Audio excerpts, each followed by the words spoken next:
آپ کو پتہ ہے دکھ کس کو کہتے ہیں؟ دکھ کی تعریف درویش یہ کرتے ہیں کہ ہماری مرضی اور ہے اور رب کا ارادہ کرم اور ہے، اس کا نام دکھ ہے۔ سکھ کیا ہے کہ ہماری بھی وہی مرضی ہے جو ہمارے رب کی مرضی ہے۔ اگر مالک کریم کا ارادہ کرم یہ ہے کہ لاکھوں کروڑوں مل جائیں تو الحمدللہ، اور اگر اس کا ارادہ کرم یہ ہے کہ ایک وقت روٹی ملے ایک وقت فاقہ ہو تو الحمدللہ۔ اللہ کے فیصلوں پر راضی رہنا۔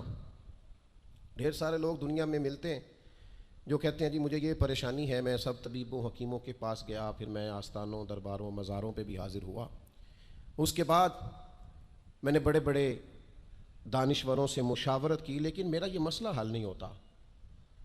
تو کیا ہوتا ہے پھر وہ انزائٹی کا، ڈپریشن کا، ٹینشن کا، ذہنی تناؤ کا شکار ہونے لگتے ہیں۔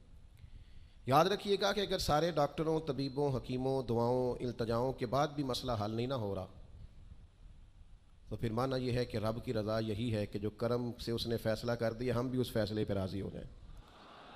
بے چینی اور اضطراب یہ ہے کہ اللہ کا فیصلہ کچھ اور ہے اور ہماری جدوجہد کچھ اور ہے، اس سے ذہنی اضطراب اور تناؤ پیدا ہوتا ہے، اس سے طبیعتیں بے چین اور بے قرار ہوتی ہیں۔ امام علی مقام رضی اللہ تعالیٰ عنہ کی زندگی یہ ہے، اس کو سمجھیے گا کہ جس طرح قرآن مجید نے حضرت یوسف علیہ السلام کے واقعہ کو احسن القصص کہا ہے نا، قصوں میں سے سونا قصہ، خوبصورت داستان جناب یوسف کی، اور داستان یہ ہے کہ کبھی وہ باپ کے سب سے زیادہ لاڈلے ہیں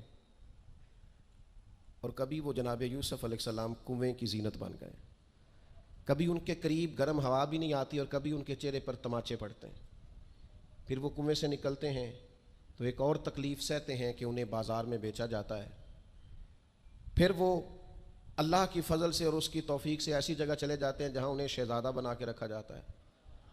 کچھ زندگی بڑی آسودگی اور آسانی کی طرف بڑھنے لگتی ہے کہ پھر ایک فیصلہ کرم ہوتا ہے کہ جناب یوسف کو جیل میں جانا ہے، تو وہ کسی جگہ شکوہ نہیں کرتے، وہ کنویں میں جاتے ہیں تو پھر بھی اللہ کی رضا پہ راضی ہیں، وہ شہزادے بنتے ہیں تو پھر بھی اللہ کی رضا پہ راضی ہیں، وہ دوبارہ جیل میں ڈال دیے جاتے ہیں تو پھر بھی اللہ کی رضا پہ راضی ہیں۔ پھر اللہ کا فیصلہ ہوتا ہے کہ جس ملک کے وہ قیدی تھے نا، رب اسی ملک کا انہیں بادشاہ بنا دیتا ہے۔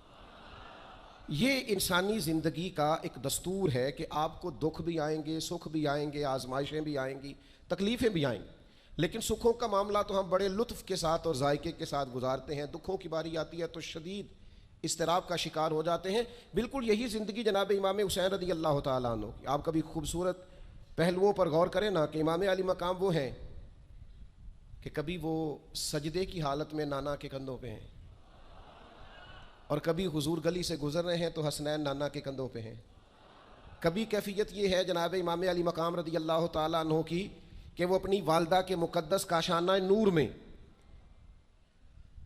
خاتون جنت کی گود میں کھیل رہے ہیں، کبھی مولا علی شیر خدا رضی اللہ تعالیٰ عنہ کی مقدس باہوں میں جھول رہے ہیں۔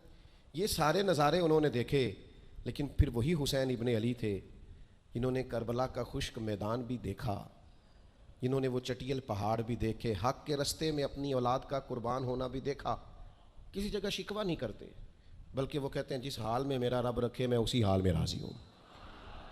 ہمارے ہاں یہ ہوتا ہے کہ ہم سکھوں کو تو یاد ہی نہیں رکھتے، ہمیں صرف تکلیفیں یاد رہتی ہیں، صرف آزمائشوں کو یاد رکھتے ہیں، مثبت پہلوؤں کو نہیں سوچتے۔ کوئی بھی کام آپ ہوتا ہوا دیکھ لیں گھر میں، خاندان میں، قبیلے میں، تو اس کے جو خوبصورت، معنی خیز، پروقار، اچھے پہلو ان پر غور نہیں کریں گے۔ وہ ایک جگہ ایک پنچایت تھی تو وہاں کسی خاتون نے شکوہ کیا کہ میرے خاوند نے مجھے یہ تکلیف دی ہے، یہ آزمائش میں مجھے مبتلا کیا ہے، یہاں سخت سست کہا ہے۔ تو ایک دانشور بزرگ بیٹھے تھے تو لوگ کہتے ہیں کہ ان بزرگوں نے کہا بیٹا شادی کو کتنا عرصہ بیت گیا؟ تو اس نے کہا میری شادی کو 18 سال ہو گئے۔ تو اس نے کہا یہ جو تم لڑائی، فساد، جھگڑا، دنگا، پریشانی بتا رہی ہو یہ تو ایک دن کا ہے، باقی 18 سالوں کی بھی بات بتاؤ نا۔ تم نے ایک دن کا جھگڑا تو یاد رکھا اور اس ایک دن کے جھگڑے کے نتیجے میں آنے والی تکلیف کو بھی تم نے یاد رکھا، لیکن وہ جو 18 سال تمہارے اپنے شوہر کے ساتھ سکھی گزر گئے ان کا بھی تو تذکرہ کرو۔ تو کچھ دیر کی خاموشی کے بعد اللہ نے اس خاتون کے دل میں ٹھنڈک پیدا کی اور وہ کہنے لگی میرے شکوے دور ہو گئے ہیں، اب میں انشاءاللہ کوشش کروں گی کبھی دوبارہ اپنے شوہر کی شکایت نہ کروں۔ اب بات کو سمجھیں، ہم اپنی زندگی کی صرف شکایتیں، یعنی دکھ ہی ہیں صرف زندگی میں، وہ دعا کرتے ہیں جی میرے گھٹنے میں درد ہے، باقی جسم ٹھیک ہے نا ماشاءاللہ سارا، اس کا شکر بھی ساتھ ادا کریں. دعا کریں جی آج کل کاروبار نہیں چل رہا تو اس سے پہلے ساری زندگی ٹھیک چلتا رہا ہے نا, اس کا شکر بھی ادا کر لیں. قرآن مجید فرقان حمید ارشاد فرماتا ہے اللہ کے بندوں کی شان یہ ہے کہ رضی اللہ عنہم ورضوا عنہ, یہ بڑا خاص پہلو ہے. اللہ فرماتا ہے کہ اللہ ان سے راضی ہے اور وہ بھی اپنے اللہ سے راضی ہیں. اللہ نے انہیں جس حال میں رکھا ہے وہ بھی اللہ سے راضی ہیں. ذالک الفوز العظیم, اللہ فرماتا ہے یہ بڑی کامیابی ہے. اللہ بھی ان سے راضی ہے اور وہ بھی اللہ سے راضی ہیں. امام غزالی رحمۃ اللہ تعالیٰ علیہ سے کسی نے پوچھا یہ بندے کا اللہ سے راضی ہونے کا کیا مطلب ہے, تو امام صاحب فرمانے لگے رب تو کریم ہی بڑا ہے, یتیم کے سر پہ ہاتھ پھیر دو راضی ہو جاتا ہے, وہ طوائف کتے کو پانی پلا دے تو مالک راضی ہو جاتا ہے, وہ تو مہربانی بڑا ہے, تم نے رو کے 2 آنسو بہا دیے وہ راضی ہو جاتا ہے. فرماتے بندے کا مسئلہ ہے, مسئلہ تو بندے کا ہے, یہ راضی ہوتا ہی نہیں. یہ ہر وقت شکوے کرتا ہے, ہر وقت شکایات کرتا ہے, ہر وقت اس کا ذہن الجھا رہتا ہے, ہر وقت کوئی نہ کوئی نئی چیز کا مطالبہ کرتا ہے. نبی رحمت نور مجسم شفیع معظم صلی اللہ تعالیٰ علیہ وسلم ارشاد فرماتے ہیں تم نہ اللہ کے دیے ہوئے تھوڑے رزق سے راضی ہو جاؤ, وہ بھی تمہاری تھوڑی عبادت سے راضی ہو جائے گا. لیکن ہمارا حال یہ ہے کہ ہمیں سب کچھ چاہیے اور نتیجے میں اگر کوئی خدمت کرنی پڑے, کوئی ڈیوٹی کرنی پڑے, کوئی کام کرنا پڑے تو اس کے لیے ہم تیار نہیں ہوتے.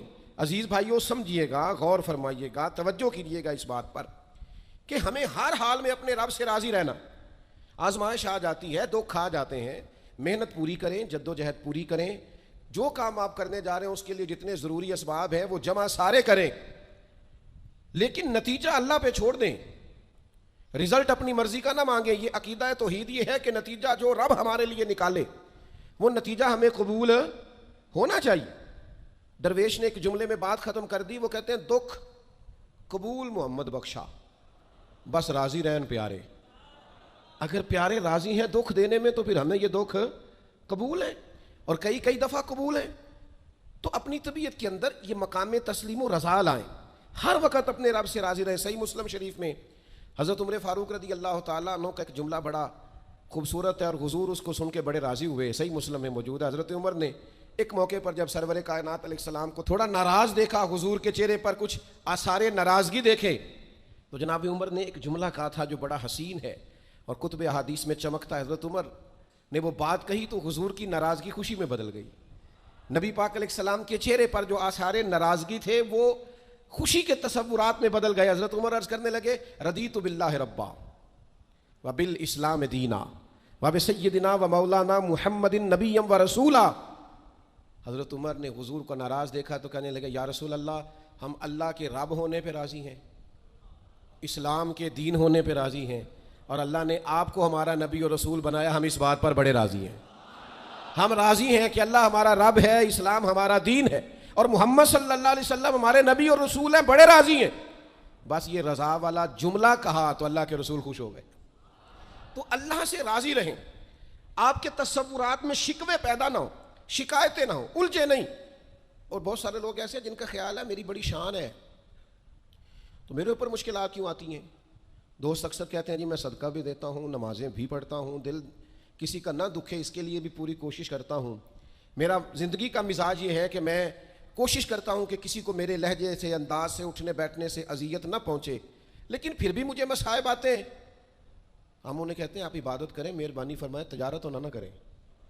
آپ کی رائے یہ ہے کہ میں نے صدقہ دے دیا مصیبت کوئی نہ آئے, میں نے نماز پڑھ لی مشقت کوئی نہ آئے.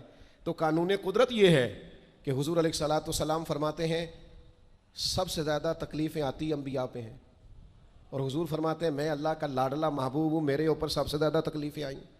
یہ آپ اللہ کی رضا پہ راضی رہ کے تو دیکھیں, آپ کے مزاج میں کمال بردباری پیدا ہو جائے, ایک ٹھہراؤ آئے.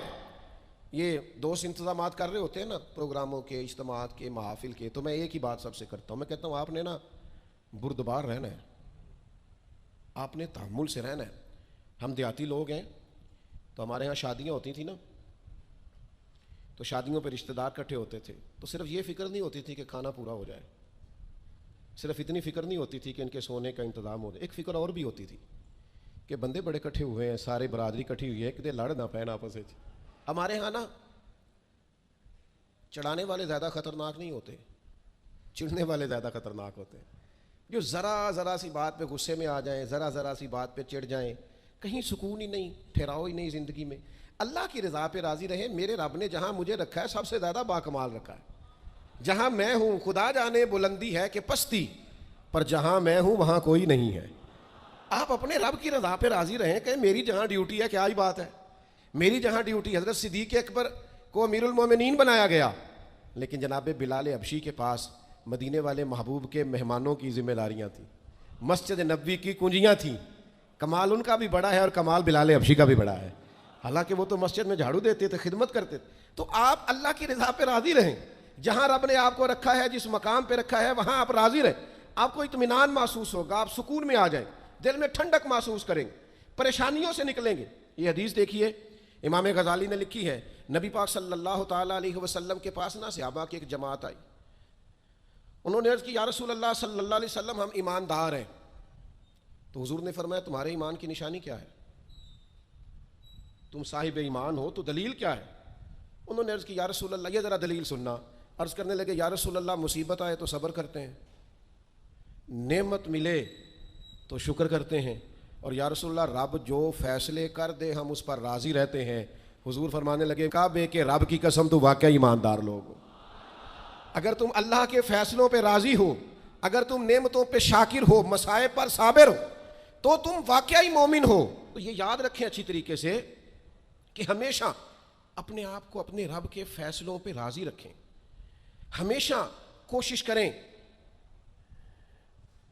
کہ مقدر سے شکوہ نہ کریں, تقدیر سے شکایت نہ کریں. جو ہمیں نہیں ملا اس کے بارے میں اپنی طبیعت کے اندر تڑپ اور طلب نہ پیدا کریں. بس جو فیصلہ رب نے کر دیا اس فیصلے پر ہمیشہ راضی رہیں. یہ کر کے دیکھیں. حضرت انس بن مالک رضی اللہ تعالیٰ عنہ فرماتے ہیں ایک پوری جماعت جنت میں جائے گی لوگوں کی. فرشتے ان سے پوچھیں گے کہ میاں حساب دے آئے ہو؟ تو وہ کہیں گے ہمیں تو کسی نے حساب پوچھا ہی نہیں. ان سے پوچھا جائے گا پل صراط دیکھی ہے؟ کہیں گے نہیں ہم نے تو نہیں دیکھی. ان سے پوچھا جائے گا کہ میزان عمل؟ تو انہوں نے کہا نہیں بالکل نہیں. تو کہا اچھا تم بڑے خاص لوگ ہو, دنیا میں کرتے کیا رہے ہو؟ تو کہیں گے کرتے کچھ بھی نہیں تھے, رب کے فیصلوں پہ راضی رہتے تھے.